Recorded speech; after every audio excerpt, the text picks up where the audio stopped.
हालातों और जज्बातों के जंग में संतुलन खोजते हुए आप आखिरकार अंत तक आ पहुंचे। रास्तों और लोगों से गुजरे, अच्छे और बुरे फैसलों से मुड़कर जब मोक्ष की तरफ बढ़ने लगे तब कुछ साथ नहीं आया। आए तो सिर्फ आपके कर्म।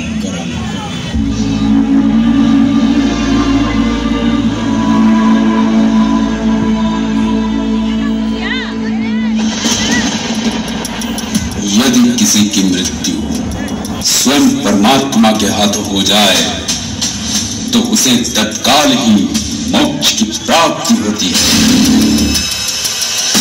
एक ऐसी ही गाथा द्वापर युग में महाभारत काल के एक ऐसे योद्धक जो एक पल में ही पूरे महाभारत युद्ध को समाप्त कर सकता था।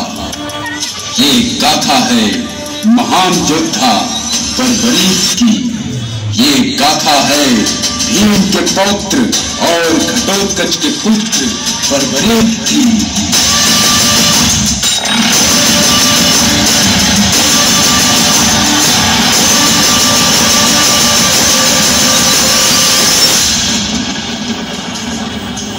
हे मां, हे जगत जननी मां, मैं भीम का पौत्र घटोत्कच पुत्र बर्बरीक आपके चरणों में सत सत नमन करता हूँ। हे माते, मेरी भक्ति स्वीकार करे मां, स्वीकार करे। मुझे मोक्ष प्राप्ति का उपाय बताएं मां।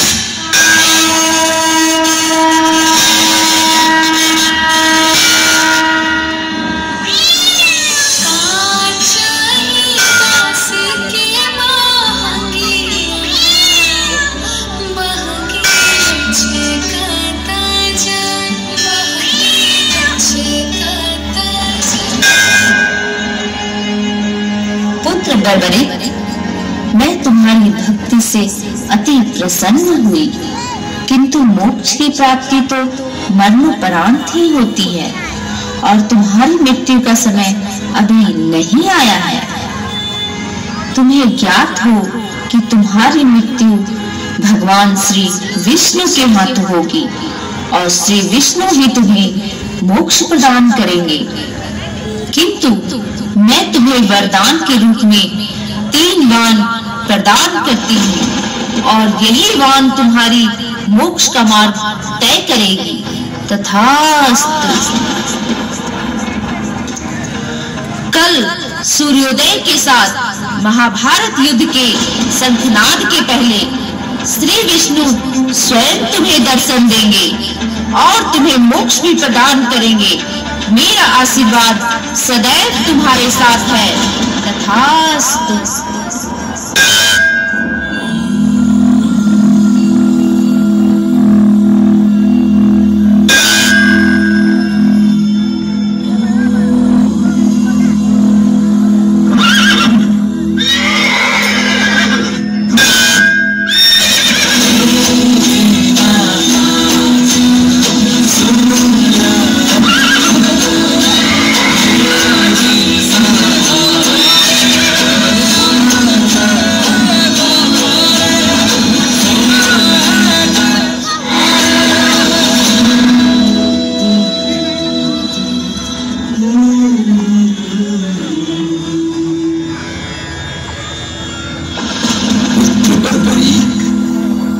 एक महान योद्धा हो। तुम्हें वरदान के रूप में मिले ये 3 वाणों में इतनी शक्ति है कि तुम इस महाभारत युद्ध को पल भर में समाप्त कर सकते हो।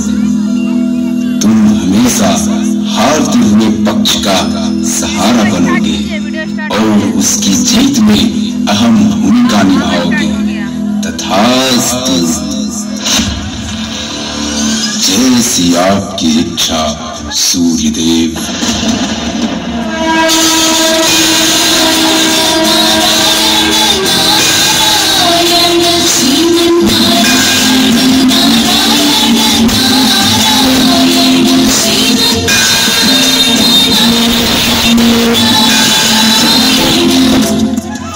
पृथ्वी पर अगर कोई महान योद्धा है तो वो है बर्बरीक। मुझे एक ऐसे ही योद्धा की तलाश थी जो आज पूरी हुई। किंतु पुत्र बर्बरीक, तुम्हें अपनी शक्ति का प्रदर्शन करना होगा। तुम इस पीपल के पेड़ के हर पत्ते को भेद कर अपनी शक्ति का प्रमाण दो पुत्र। क्या तुम मेरी ये इच्छा पूरी कर पाओगे? अवश्य प्रभु, मैं आपकी यह इच्छा अवश्य पूर्ण करूंगा। मैं अपनी शक्ति का प्रमाण अवश्य दूंगा।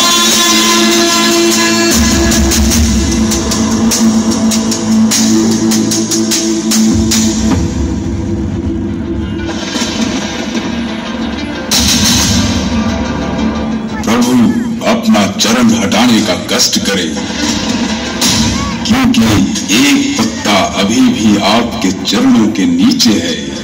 मेरा यह तीर तब तक वापस नहीं आएगा जब तक सारे पत्ते को भेद न दे। कृपया कर अपना चरण हटाएं प्रभु।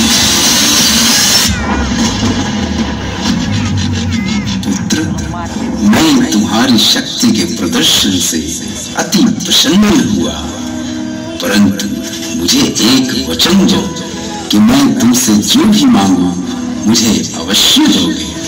वचन दो पुत्र बर्बरीक, वचन दो। प्रभु, मैं वचन देता हूँ, अगर आप मेरे प्राण भी मांग ले तो मैं ना नहीं कहूंगा। मैं वचन देता हूँ प्रभु, मांगिए, क्या मांगते हैं?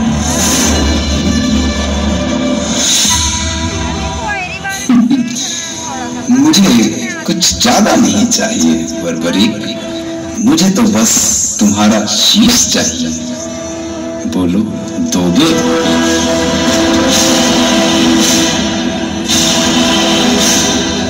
प्रभु के चरणों में मेरा सत सत नमन। मैं आपको पहचान गया प्रभु। जय श्री विष्णु, जय श्री कृष्ण। आप तो स्वयं परमात्मा हैं। मैं तो कब से आपकी प्रतीक्षा कर रहा था। मेरे मोक्ष का मार्ग तो आप ही हैं प्रभु। जय श्री विष्णु, जय श्री कृष्ण।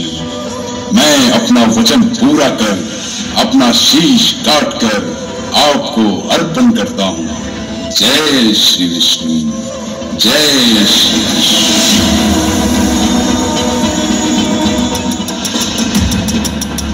किंतु मेरी एक इच्छा है कि मैं पूरे महाभारत युद्ध को देख सकूं। तत्पश्चात ही मेरे प्राण हरकर मुझे मोक्ष प्रदान करें प्रभु। मेरी यह इच्छा पूरी करें।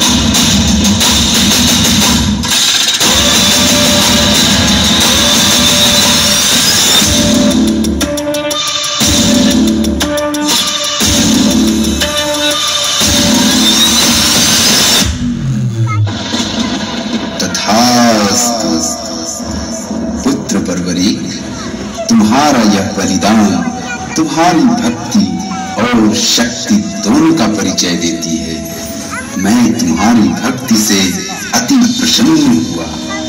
आज से तुम्हें मेरे नाम से जाना जाएगा और कलयुग में तुम खाटू नरेश, खाटू श्याम के नाम से प्रसिद्ध होगे। जो भी भक्त सच्चे मन से तुम्हारे दर्शन को आएगा उसकी हर मनोकामना पूरी होगी।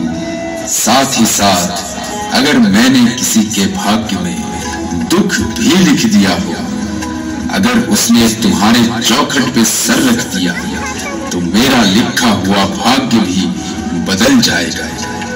ये वरदान देता हूं मैं तुम्हें। और तुम हारे का सहारा खाटू श्याम के नाम से जाने जाओगे। तथास्तु।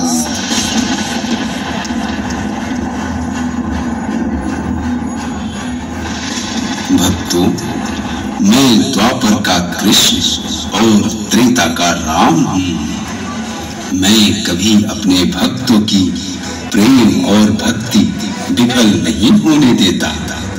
त्रेता युग के हनुमान की तरह आप सभी भक्त मेरे लिए कलयुग का भक्त हनुमान हो और आप सभी के भक्ति, प्रेम और शक्ति के कारण ही कलयुग में राम मंदिर का निर्माण प्रारंभ हुआ है। सभी प्रेम पूर्वक राम मंदिर का निर्माण करें और कलयुग में सूर्य देव के साथ साथ छठी देवी की आराधना करें और मेरी भक्ति में लीन हो जाएं। हम सबका कल्याण करेंगे। तथास्तु। जय श्री राम, जय श्री राम, जय श्री राम, जय श्री राम।